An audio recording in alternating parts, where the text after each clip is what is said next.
Hi y'all, welcome back to my channel. As you can tell from the title, I will be doing a reaction to 10 Worst WWE Matches of 2023. It's from the Cultaholic Wrestling YouTube channel. I've been subscribed from the channel for a while. But yeah, it's a new year, 2024. And yeah, I just want to do a reaction to it and see what they have on their list of the worst matches in 2023. In WWE, I can't really think of anything right now.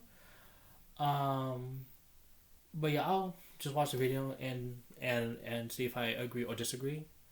Well, that's also if I watch the match myself. Oh, and I forgot to say. I've talked long enough, so without further ado, let's get to the action. I'm glad it's just on an ad right now because I forgot about that. Saw some big changes to the WWE landscape, not least because it joined up with UFC in an unholy union of punches, kicks, and tiny little shorts. The bloodline fell apart, sort of. Cody Rhodes achieved his dreams, kind of, and there was some damn fine wrestling across the board. Definitely. Mostly. But who are we kidding? We know you're not interested in any of that. You are here for the matches that were disappointing, deflating, or downright disastrous. So feast your eyes on these clunkers, you negative bunch of bastards. I'm Adam Pacitti from Cultaholic Wrestling, and these are the 10 worst WWE matches of 2023. Join us. Number 10, Rhea Ripley versus Natalya at Night of Champions. Yeah, it was just a full on. It was just a full on squash match onto Natalya by Rhea. So yeah, it wasn't. So yeah, it just wasn't anything, especially compared to the other matches in the pay-per-view. Sami Zayn overcoming the combined force of Solo Sikoa and Roman Reigns. Also, Natalya had a match. Wait a second, did she? I don't remember that. Oh yeah, that's right. WWE flew both her and Rhea Ripley all the way out to the Middle East for just over a minute's worth of work. Yeah. After Dominic Mysterio ran interference before the bell, Ripley jumped her opponent, chucked her about for a while, then hit a headbutt and a riptide to retain the SmackDown Women's Championship. Honestly, this would have actually been better as a straight squash without the interference. I'm all for making Rhea look good, as if she needs any help there, and Dominic's involvement made it look a bit more fluky than it perhaps should have. Fans were hoping for a little bit more out of these two, and were a tad disappointed when this was all they got. Yeah, no, for real. Bad enough, Yeah, no, for real. Like, for real, it's like I expected. Like, I knew Rhea was gonna retain.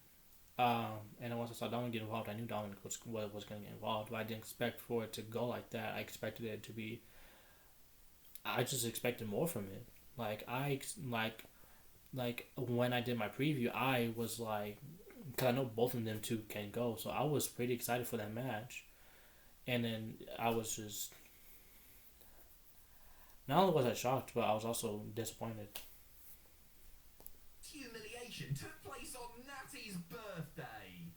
Number 9. It's always on. It's always on Tyler's birthday. So it's always on Tyler's birthday that should be getting humiliated. Several major feds from across the pond brought their shows over to our fair shores. AEW had All In at Wembley, TNA had Turning Point, featuring our very own Tom Campbell as ring announcer, and for the WWE diehards, there was Money in the Bank. That's such a great pay-per-view. My Money Bank was so fun. It was such a good pay-per-view. This show was home to a match that would have sold out any independent wrestling event in the country circa 2018. Gunther was putting his Intercontinental Championship. It was a pretty decent match. I wouldn't say it was the worst match of the year, but it wasn't definitely. But it was definitely not the. But it was definitely. I would definitely say that it's. I wouldn't say it's the worst match of the year, but I would definitely say it's kind of like. It's like the least memorable match of Gunther's reign, in my opinion. It's the least memorable match in Gunther's reign. So yeah, it did. Plus the fact that they both cut their teeth partly in the UK. This simply wasn't good enough. Never mind, eh? Maybe they'll have a great rematch at some point down the line. On second thoughts, they probably we're gone. Roman Reigns versus Jey Uso at SummerSlam. aforementioned Money in the Bank. That was everyone I thought it to be over. The whole thing. His table-heading cousin when he became the first person to pin Roman Reigns since 2019. This set the stage for I mean, it was a fine match, but Roman versus Jay for the it was a fine match. It was just the ending really pissed. The ending ruined it for me. Behind it. WWE couldn't lose until they did. The match, which was labelled Tribal Combat but was basically just a standard no DQ, was alright if a little tame, but it was the conclusion that condemned it. Jay looked to have the match won when a man in a hoodie broke things up. The mysterious invader then revealed himself to be Jimmy Uso. It ruined the match for me. That ending ruined the entire match for me. It made no sense at the time, and it still doesn't make a great deal more. Exactly. The whole thing stank of swerve for swerve's sake, and the bloodline haven't. It ruined the match for me, and it pissed me off. To where I've never been pissed off in a long time. John Cena at WrestleMania 39 Night 1. Yeah. On the whole, WrestleMania 39 was a great old time, with some people ranking it amongst their favourite manias ever. Unfortunately, nothing is perfect. Not even I expected a little more from this match. It was just an underwhelming match, to be honest. Enter John Cena, who had come from the set of the Barbie movie just to give Little Austin the rub. And what happened? Cena absolutely buried Theory in the build-up to Mania, chewing him out on television for not being a very good champion. He eviscerated the poor boy, but surely this was all leading to a show-stealing match on a big night, right? No. Instead, Cena and Theory wrestled a remarkably dull affair, with Cena putting in as much effort as I do when I'm stacking the dishwasher. Theory won, which was all well and good, but the preceding encounter was so thunderingly boring that what should have been a stepping stone became a giant boulder around his neck. And yes, he still held on to the US title for another 4 months. What a drag. Number 6, Gable Steveson versus Baron Corbin at NXT The Great American I didn't watch this match.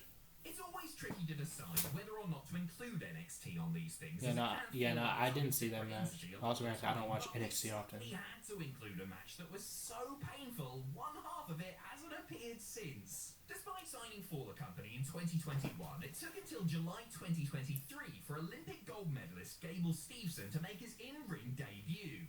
His opponent was Baron Corbin, who was a good hand, but maybe not the most exciting first opponent for a new talent. The pair proceeded to have a very, very, very tedious match in which Corbin dominated most of the action. Steveson showed brief glimmers of promise, but the layout was such that the chances he had to impress were few and far between. Two other factors severely hampered young Gable's first outing. One was the crowd, who decided that they were going to cheer for the heel instead, and the other was the baffling decision to end this match in a double count-out. If there had been a gold medal for bad first impressions, Steveson would have added that to his collection too. Number 5, how do you have this taping match in a double count-out? SummerSlam.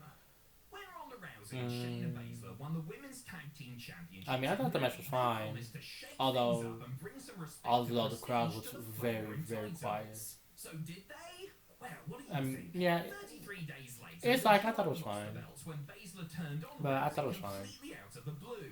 It was later explained that she was jealous of her friend, setting up what was being dubbed an MMA rules match at SummerSlam. You know what? It probably would have been better if it was like a submission match, probably. Traded work shoot style punches, kicks, and submission holds for 7.5 minutes before Baszler got the win. This sort of thing has never gone down well with audiences who shockingly want to see pro wrestling, not a pretend version of UFC. There was little flow to this contest and zero moments that deserved any sort of big pop. I mean, at least the fight pair has a big metal box to play with and sell toys of. This had none of that. And by the way, Shayna got absolutely nailed off the back of the biggest win of her career. Yeah, they never really capitalized on that. They just have a tag team with.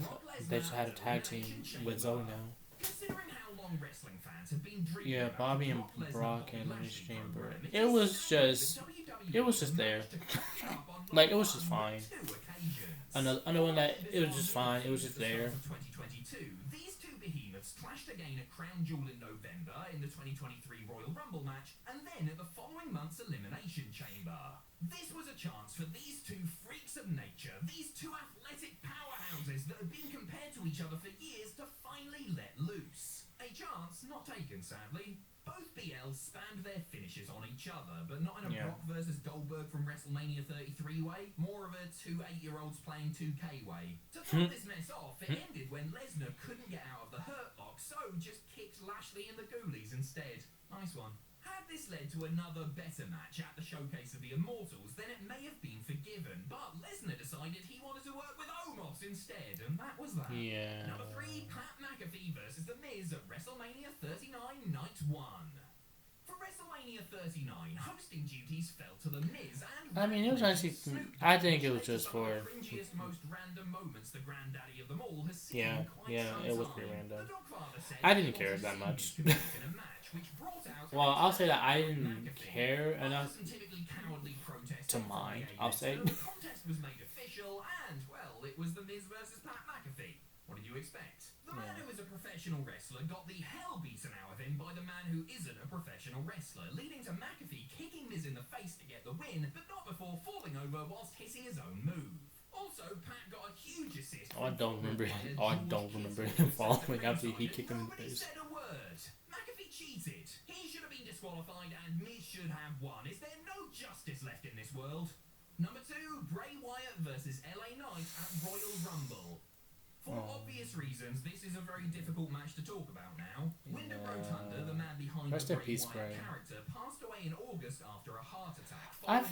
I feel like the match was fine. I feel like they could have done a lot more with him and LA Knight regarding of the match, but they didn't. Wyatt's final televised bouts. Unfortunately, and there's no easy way to say this, it wasn't very good. First of all, it was heavily sponsored by Mountain Dew, which is never a good sign. Secondly, it took place with all the lights dimmed to show off that Bray had raided a 90s raver house for all their glow-in-the-dark makeup. This made it very hard to take anything here seriously, and the actual wrestling wasn't fantastic either, not to mention the nonsense with Uncle Howdy after the bell, which is honestly such a shame, as Bray did not deserve to go out like this. Luckily, Wyatt left his fans so many other wonderful memories, and those are the ones we choose to think about when we think of him. Rest in peace, Wyndham, and thank you. Number 1, Shane McMahon / Snoop Dogg versus The Miz at WrestleMania 39 Night 2. Anyone who claims That's when WrestleMania Shane 39 hurt himself. clearly He hurt himself by doing a simple leapfrog. through some Miz-centric He nonsense, not leapfrog once, over Miz but and it twice, instantly hurt himself. It was like, bruh. Snoop pulled the same trick again by announcing that Miz had yet another impromptu match. This time it was against... Oh no. Yeah, and also didn't help that it was Shane too. It's like, I don't care if Shane returning. When Shane returns, I don't care. Down to the ring, but the bell rang anyway, and the match was on, and then very quickly off. Shane threw some of his awful punches, did a drop down and then a leapfrog, which blew out his quad and sent him down to the mat, just like his old man 18 years prior. With McMahon out of action after doing a basic move, it fell to 51-year-old rapper Snoop Dogg to improvise. He punched Miz twice and then Yeah, I can see why that's least number 1. electrifying move in sports entertainment to give himself the win. Serious props to Snoop here, but this was obviously a car wreck from start to finish, and even though it was perversely hilarious, it has to go down as the worst match of the entire year. Yeah, I can see why that's number 1. Yeah, I pretty much agree. It's more of the fact that there was a lot of good matches, good and great matches last year. That basically, like, I feel like a lot of matches would that basically the worst matches will be more of like the one that's like basically like underwhelming. And that's how it was for me for some of these. So I do agree. Even though I wouldn't say like it was probably the worst match of the year, but also it's kind of a good thing that basically the worst would be the one that's like underwhelming, I guess. It's not because of anything corny, like it didn't have any corny in like any corniness within the matches. It was just underwhelming, or it's just the booking. But yeah, I do agree. I definitely agree with the top one. About Shane and Snoop versus Miz, that was But yeah, like I said, the Jay Roman match, it was fine, and then the ending killed it for me. It pissed me off. But it's like if I'd rather have it be the case that basically like even Paul Heyman's getting involved. I don't know, just like Jimmy out of all people. And like you said, it makes no sense. It still makes no sense now. It's like, but yeah, I have nothing else to say. Comment down below if you agree with the list, and also which matches in WWE last year in 2023 do you think is probably like the worst in your opinion, and yeah, and tell me why, and don't forget to like and subscribe and turn on the notification bell, and I'll see you next time. Bye.